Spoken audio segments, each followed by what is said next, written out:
एक महान संत थे जो बहुत ही प्रचंड तपस्वी थे। उन्हें कई शास्त्रों का ज्ञान था, कई श्लोक मुंह जबानी याद थे। उनकी बुद्धिमानी के चर्चे मीलों तक थे। संत दिन रात प्रत्येक पल भगवान की भक्ति में लगे रहते थे, कठिन से कठिन तपस्या करते थे, लेकिन उन्हें सेवा में रुचि नहीं थी। उन्हें लगता था सेवा से ज्ञान नहीं मिलता, केवल ईश्वर के ध्यान से ही जीवन तरता है।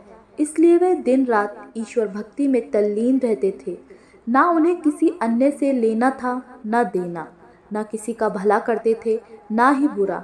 ऐसा व्यक्ति समाज का कोई खतरा नहीं होता, उन्हें लोग अच्छा ही मानते हैं।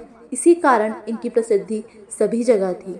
एक दिन संत अपनी साधना के लिए वाट वृक्ष के नीचे बैठे। अचानक ही वहीं बैठे बैठे उनके प्राण निकल गए। मृत्यु के बाद जब उनके सामने चित्रगुप्त आए तो उन्होंने संत को कहा, तुम्हारा तपस्या और ईश्वर भक्ति को देखकर तुम्हें एक कुलीन प्रतिष्ठित परिवार में अगला जन्म दिया जाएगा।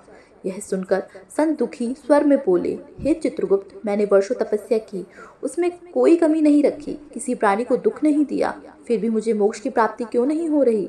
इस पर चित्रगुप्त ने संत को धर्मराज के सामने पेश किया। संत ने अपनी सारी व्यथा धर्मराज से कही, अपने सारे धार्मिक कर्मकांड के बारे में विस्तार से कहा। यह सब सुनकर धर्मराज मुस्कुराए और उन्होंने कहा, हे वत्स, वास्तव में तुम मानव धर्म को जान ही नहीं पाए।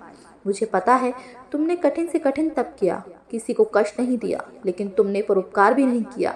अपने अर्जित ज्ञान से किसी अज्ञानी की मदद नहीं की, किसी रोगी का उपचार नहीं किया, किसी भटके राही को सही मार्ग नहीं दिखाया। वास्तव में तुम जानते ही नहीं हो कि परोपकार की असल मान्य में मानव धर्म है। सेवा भाव ही मानव जीवन का आधार होना चाहिए। इस तरह संत को अपनी भूल का ज्ञान हुआ और उन्होंने अपने अगले जन्म में तप के साथ सेवा भाव को ही जीवन का लक्ष्य बनाया और उन्हें वर्षों बाद मोक्ष की प्राप्ति हुई।